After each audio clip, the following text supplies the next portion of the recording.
Hello everyone, Nicholas Thayer here with another Ableton tutorial. And today, what is this tutorial about? Well, this tutorial is about this technique right here.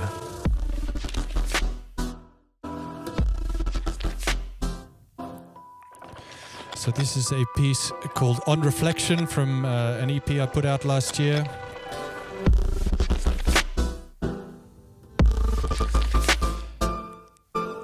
And I'm going to talk a little bit about what this technique is and how you can apply it in all sorts of different circumstances. I'm talking about this kind of bouncing ball thing that's happening here. So let's stop listening to that. We're not going to need that anymore today. We're going to delete that, and we're going to start with the concept, the technique.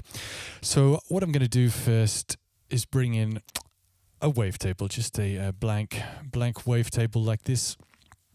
I'm going to program in 2 chords so that we can hear what's going on. What chords should we have? Let's have something like a lovely C major 7. Yeah, let's make that go all the way to the end of the bar. Oop, not reverse. Let's make it 2 bars long because we want 2 chords so we can hear. We'll go to something like maybe an F. Something like an F, something like that. That's nice. What happens if we make that like an F6, sort of D minor 7, F6, D minor 7. There we go. Okay, so we have 2 chords. What does that sound like? Well, that sounds like this, which is exactly what we expected that to sound like at this point in time. Okay, so how do we get that bouncing ball effect? Well, what you have to think about is that there is always sound coming through. As soon as there's MIDI notes happening, a wavetable is generating sound, and we're going to just control that sound. We're going to let bits of it through in certain ways, shapes, and means as we like. So what we're going to do, first of all, maybe let's make this a slightly different sound. Yeah, let's go with this sound. That sounds nice. Now, we're going to use the amplitude envelope to control the volume of the sound. And of course, as you're hearing here, every time the sound is triggered, it's following the amplitude envelope. We have an attack, we have a decay, we have a sustain, and we have a release. And as I move this all around, you hear the sound of the amplitude envelope changing. Now, this little guy up here, none. Well, we're going to change this to loop. So instead of just playing once through, the amplitude envelope is now going to repeat. And now as you hear me moving this thing around, you can hear it changing. Now we want the tail to be really quite short on this because we want to be able to control the length of it. And already you hear this is the kind of effect we're going for. We just need to be able to control this thing here, the decay, because that's changing the length of the loop of this amplitude envelope, which is changing that kind of bouncing ball effect that's happening on the synth there. So the way we're going to control this decay is we're going to go to the matrix here, and you can see amp decay has already been selected here, and we're going to choose envelope number 2. Now we want, if we imagine envelope 2 is going to go whoop, whoop, whoop. Looks like that. So if I come back here and I add a bit of this, and you hear that as it's following envelope number 2, it's getting longer. I want it to go the other way, so I'm going to make this a negative value. Now let's change the shape of this envelope a bit.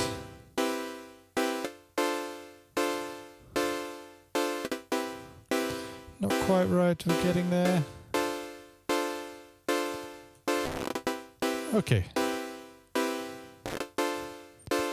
Now it's doing it too much.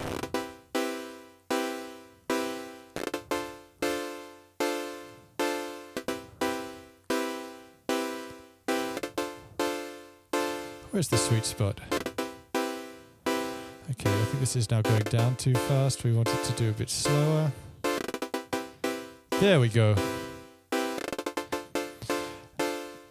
And this is at the heart of it, this is the technique. We're using an envelope to control the speed of the amplitude envelope, which is looping, so it's kind of a bit more like an LFO, a low frequency oscillator, but we're using an envelope to control the speed at which the amplitude envelope is looping.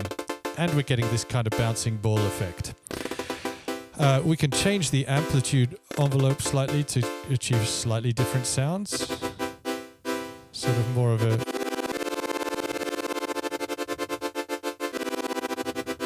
swell sound.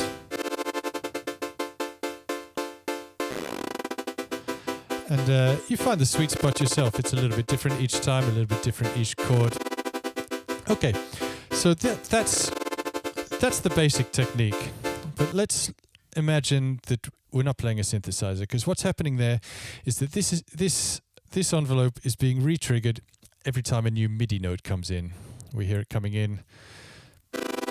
Chord starts, this envelope is triggered, which is giving us the bouncing ball effect. But what happens if we wanted to do that not with a synthesizer, not with an amplitude envelope and a thing inside of Wavetable, but let's say we had something else. And I've prepared a couple of other ideas here to explore that.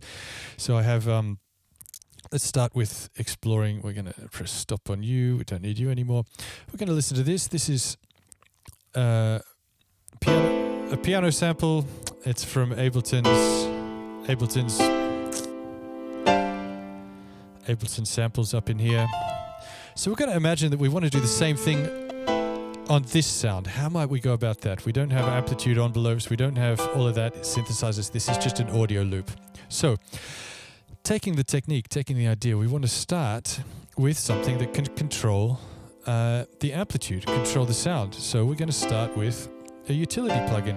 Utility plugin has this gain here, which I can use to move up and down to create that kind of effect. Now, we want that effect to be happening automatically. I don't want to have to be clicking my mouse and moving it or moving a dial. So in Ableton's packs over here, we're going to use a CV Tools. If you don't have CV Tools, you can download it for free. If you have Ableton Suite, it should come up somewhere here. If it goes available packs, and Ableton CV Tools will appear here. You can download it for free. It will install it, and bang, you have CV Tools. So inside CV Tools, we have instruments, modulation, and utilities. We're going to take an LFO, and we're just going to drag that after the utility plugin. Now, I can map this LFO to anything I want. For instance, this is just giving me a value. It's just giving me positive and negative values going up and down. So if I map that, for instance, to the balance right now, if you're wearing headphones or if you're listening on her thing, you can hear the sound moving left to right. You can see it moving left to right. We don't want it to control the balance. We want it to control the gain. Before I map it to the gain, I'm going to change the maximum value to 50% instead of 100%. If I map it whilst it's at 100%, then of course the maximum value is all the way up here at plus 36 dB. Not ideal. So let's change that to 50%. And now we're just going to map that to the gain.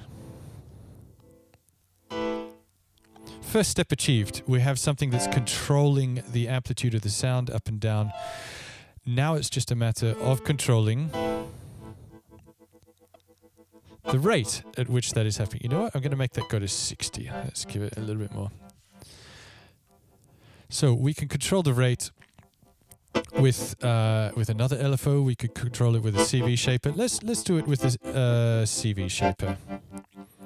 So this looks very familiar. This looks like what we had in Wavetable. It's an envelope. At the moment, the envelope is being triggered every quarter note, every beat. And if I just map that straight onto the rate,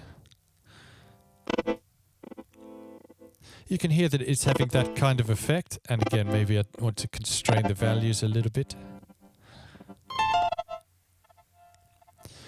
Maybe we want this to happen once a bar instead of once a beat. And that's an interesting effect. So we have something similar happening, still not happening every time we press the note, but this is one application of this sound, one application of this technique.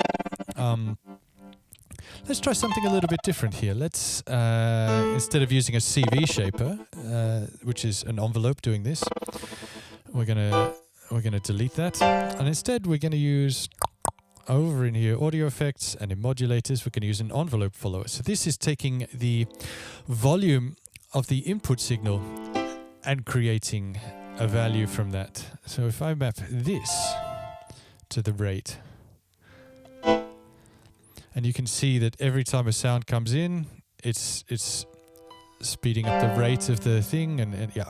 Anyway, now we just need to adjust the parameters a little bit. So let's give it a bit more gain, so we get up to, and let's constrain these values again a bit.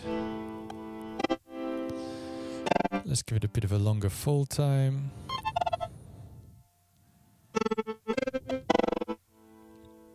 And there we have something similar. We have, I mean, it's not exactly the same, of course, but it's applying the same technique, so that when I'm playing a note, or in this case when a chord is being played on the piano over here, it's triggering the envelope follower, which is adjusting the rate of the LFO speed, which is adjusting the gain here. And so in this way we're creating again this bouncing ball effect. Maybe if we started off not quite so strong. There we go.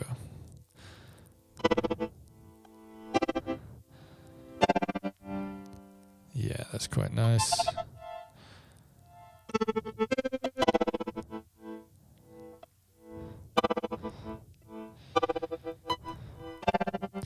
Okay, let's take that approach and let's take it one step further.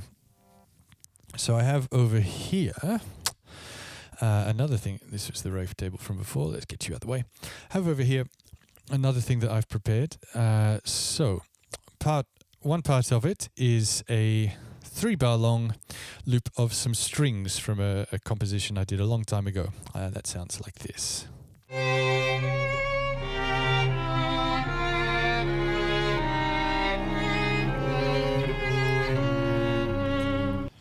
And over here I have just a kick and a snare that I've programmed in. Do we have? Yeah, we have some MIDI, and that sounds like this. And so together they sound like this.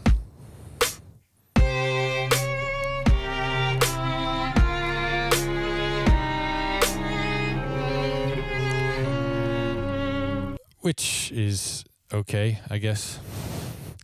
But let's use this technique. Let's use the bouncing ball technique to control the volume of the strings. But over here with the piano, we were using the sound of the piano itself to trigger the bra-da-da-da-da-da. Here we're going to use the sound of the drums to trigger the bra-da-da-da-da-da. So every time there's a new drum hit, it's going to do the bouncing ball effect on the strings. So first things first, we're going to set up the same chain. So we need a utility plugin on the strings. But we need a CV LFO.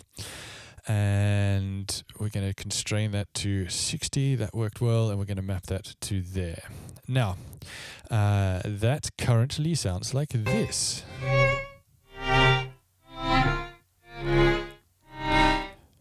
Which is a bit annoying and sounds like some drunk people hanging out. But let's use the drums to control how much that is happening.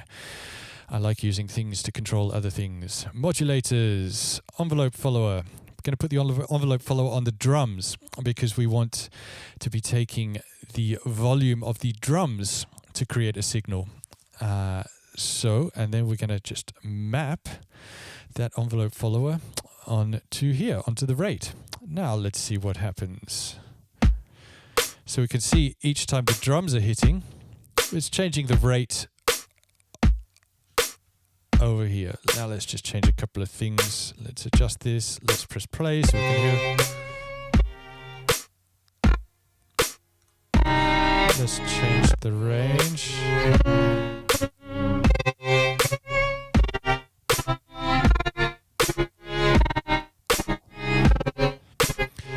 And that's pretty cool. Let's add another step here. Instead of only volume happening here, let's add a filter. And let's also connect that filter with the envelope follower over here. So we're going to map.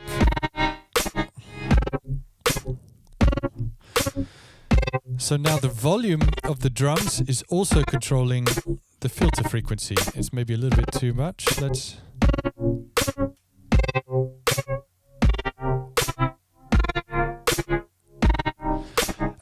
about this is I can change the drum programming. Let's make it a bit more drum and bass and see how that works. So we need something like this.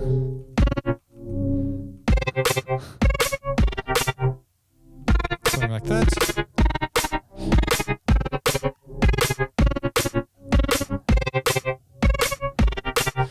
And let's just change a couple of things here. Let's make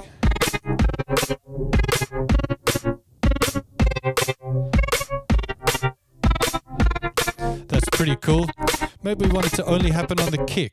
So if I drag the envelope follower into the, oh maybe, yeah, if I drag the envelope follower, now it's, so it's, now this is not being triggered by the snare because it's this side of this kind of cigar thing, so it's only being triggered by the kick.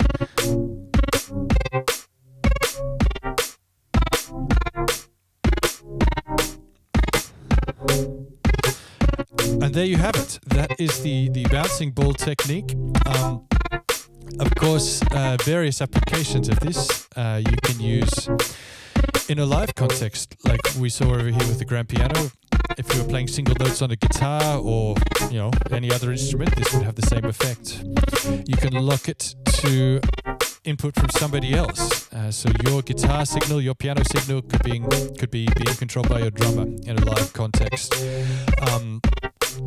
That's the technique, that's the theory. Here's a couple of applications. I look forward to hearing any applications that you guys are exploring. Many thanks to all my subscribers on Patreon. It is not expensive over there, and it really lets me keep making these videos, so I really appreciate all of you who are supporting me there. Appreciate all of you who are supporting me here, watching them. Coming up this week on the Patreon is a sample pack of some percussion recordings, some loops that you can use in your own productions. Yeah, brat. Until next time.